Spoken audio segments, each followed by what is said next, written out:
avocat ci ay cause yu mu doon défendre te tey mu jël lépp ne ko li nga doon wax démb yow yaa ngi ci lan moo ci war a nekk est-ce que moom c'est vraiment la voie autorisée pour wax ci situation yi mel nii. loin de là ñoom Abdou Mbow parce que justice bi yéex rek mais bu justice bi yéexul woon siège APR quand même dañ koy scellé dañ koy scellé mais 42 milliards d'armes kenn xam fu mu jógee 45 milliards les policiers yi nga xam ne tey ñoom ñoo leen recruter sans formation ni rien sans base bu sans base di leen fay ay xawma ay moins de 100 000 francs champ prise amul prise en charge sociale amul dara mais ñooñu ñu ngi police ba léegi. waaw ñu nga fa tey mun na am bavure yooyu tey mais xam nañu un policier qui est formé jaar école de police def toute la formation.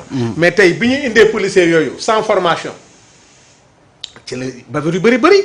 tey ñoom ils sont la base de tout ce qui se passe. ok tey le manque de professionnalisme tey bi am biir police mais tey ñoom ñoo ko introduire ci biir police moom est-ce que matuñu 3000. parce que ils voulaient régler un problème politique. ils ont recruté. pour réprimer waaw pour réprimer.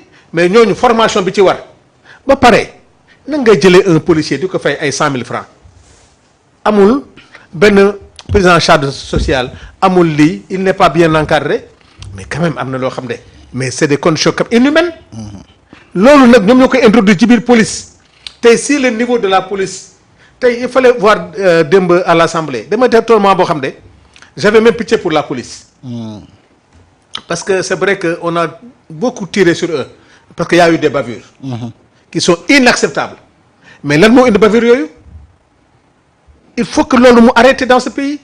Il faut que les policiers soient capacités, que les policiers dans le cadre maintenant de l'encadrement au niveau du maintien de l'ordre am nga xam ne léegi wax dëgg yàlla policier dootu ko gis di tiit. Policier aussi bu gisee un citoyen da koy jàppee comme un frère comme un ami da ko war a jàppale. mais tey la police répressive wala la police bi nga xam ne tey moom la ñu hérité avec des jeunes qu'on a recrutés sans formation dugal leen ci biir police ñooñu aussi ñu fex leen ba dafa leen une formation boo xam ne vraiment ils seront deuxièmement aussi dans le cadre du maintien de l'ordre ñu fexe ba finalement beneen bi aussi au niveau des étudiants au niveau des politiciens au niveau des syndicalistes ñu changer des formes de lutte. surtout. tey un étudiant warul mer rek. di taal. ne damay dem taal yi donc mais surtout nag les forces de défense et de sécurité. loolu moo tax Abdou Mbow mooy nag Bamba Cissé daf ko wax lu am solo daf ko wax na ko yow yaa waxoon na enquête bi comme que police la bu ñu ko jox police dañ ko jox la gendarmerie. mais Bamba Cissé ne ko non tu n'as pas compris man bi ma koy wax parce que l'enquête on l'avait confiée à la police ou à la gendarmerie mais ça tardait mu am ay jiix jaaxa mu ne comme que enquête bi bëgguñu ko def que dans les normes c'est ci laa demandé nañ ko jëlee ci ñële def ko.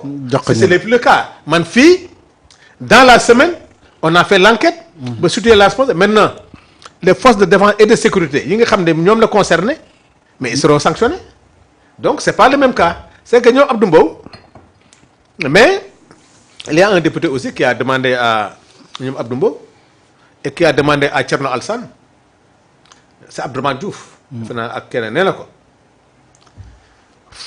Farba Ngom est entre les liens de la justice ñu téye ko. te Farba Ngom affaire luubal xaalis da nga ko jàppee. te moom ci luubal yow daf la ci cité nee nga ci nga bokk parce que jël na nga jël tey nag mu ngi ci biir. mais loolu c'était ko dans les enquêtes dans les PV des enquêtes. waaw non non nekku ci. mais ça c'était une émission publique. waaw mais biir assemblée. ak feneen wax na ko non xam nga c'est un député qui a parlé. waay. mu tuumaal ko nekk ci la bokk daa mel ni góor jigéen yi xam nga ñu ngi cité ay tur. waay. xam nga ñooñu ku ci woo la mu ne ko leen la ci am nga porte plainte ko wala nga dem fekk ko parce que nag du la cité nekk ci prison bi yow mu ne yow ci nga bokk nga toog ci biti ou bien nga porte plainte ko ou bien sa ngor may la nga dem fekk ko. loolu aussi muy dëgg du fait que Farba cité na ko comme complice. dafa war a porter plainte Farba. wala mu accepter que Farba li mu wax dëgg la. waaw mu démissionner. waaw surtout que moom il demande la démission du ministre moom aussi ñaari ci mën a am ou bien ce que Farba dit est faux mu plainte ko ou bien c'est vrai quand même qu'il démissionne. En tout cas aujourd'hui ñi ñi gis à l'Assemblée nationale parfois dafa mel ni dañuy dem ci contraire lañ doon def. Mais c'est ça la vérité. Et ça c'est extrêmement grave, ça montre à quel point nos hommes politiques parfois sont versatiles. mën nga leen qualifier de voilà. mais c'est une question de mauvaise foi. xam nga nit foi la. gis nga lu mu métti posture bi nga amoon. continuer di ko rek. c'est pas parce que maintenant on est plus dans bokkuñu appartenance politique bokkuñu vision xam nga toujours dama koy wax foofu la Ousmane wuuteeg ñoom. gis nga Ousmane Sonko. na ci wéet mais li mu gëm di ay principe am. kenn du ko ci jël kenn du ko dindi. Ousmane principe am wuutu ci militant wuutu ci ay ku koy jàppale. c'est-à-dire que ku ko gëmloo principe am lay wut. te jàpp ne principe yooyu moom la partager avec les Sénégalais. xam nga yow tey boo ñëwee.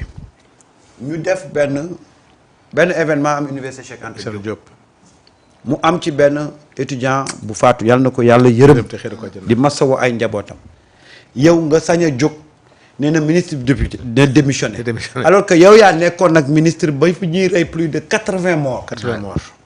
Est-ce que tu as une fois demandé à ton ministre là de démissionner wala de faire l'enquête. Et ils ont même essayé de défendre ces ministres-là quand il y a eu des morts d'étudiants. Voilà le problème ay étudiants yooyu deewoon ci jamono jooju ay bal. Après autopsie la ñu gis nañ moo leen. mais voilà le problème de nos hommes politiques. moo tax nag xoolal dañuy wax ba dee du ñu am. crédibilité du ñu am crédibilité ci penc mi parce que nag da nga nekk ak ay citoyens yoo xam ne mais ñoo la gën a yeewu ñoo la gën a xam ba pare dafa am lu ñuy wut léegi ci politicien muy gis nga bonne foi ak cohérence dans le discours loolu la ñuy wut léegi ci homme politique il faut que nit ñi xam loolu. mais yow li nga nangu woon démb tey nga bëgg koo bañ. te situation yi sax du ñu benn. waaye ku mën a cohabiter ak ministre de l'intérieur yi fi nekkoon. pendant ces années de Macky Sall là. yow amuloo looy wax. te pour la première fois ñu gis quand il y a eu drame bi à l'université Cheikh Anta Diop. mais le ministre de l'intérieur maître Bamba Cissé. dafa jël ay décisions. sanctionner le commissaire du point E. ak ñeneen ñu mu àndal loolu dañ ko fay gis. mesure conservatoire. loolu dañ ko fay gis. non c'est-à-dire que aujourd'hui ces gens qui nous parlent là dafa mel ni ñoom bañ fiy nekk ñun bokkuñu woon planète quoi. déedéet c'est que Sénégal moo. et moi je pense que c'est un manque de respect total ci population bi. yow ñii war nañoo wax. c'est-à-dire que bu Sénégal jaaroon. ils n'ont pas droit à la parole. ah non. mais quand même. non du démocratie moo leen di jox parole du liberté d'expression moo leen war a jox parole. comment tu peux comprendre. mais doyen quand même ak li xew université yëpp mënuñu tudd ay responsabilités te duñu tudd la direction du COUD mais léegi ba léegi gisaguñu benn sanction bu jóg jëm ci COUD qu'est-ce qui se passe. waaw xam nga COUD situer sa responsabilité. xam nga espace social bi. mais procureur tudd na leen non tudd na leen ci benn aspect au niveau des voies de sécurité. maanaam. issue de secours bi issue de secours yi ñu fermé. les responsabilités engagées. qui a fermé les issues de secours foofu mun nga situer ses responsabilités mais le fait de sécuriser le restaurant c'était normal. oui tout à fait le restaurant c'est privé. le fait d'alerter la police pour que ñëw sécuriser. deuxièmement boo xoolee fii xale bi explosé kii loxo bi. ci grenade bi. foofu ci kaw restaurant bi la.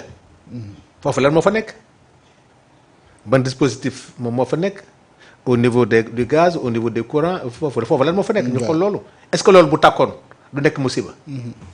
pourquoi on a choisi cet endroit loolu ils ont fait nangam man fi mën a situer seen responsabilité rek mooy fermeture issue de secours bi qui a fermé l'issue de secours kooku enquête koy joxe bu dee ñoom la ils ont parce que issue de secours kenn du ko tëj.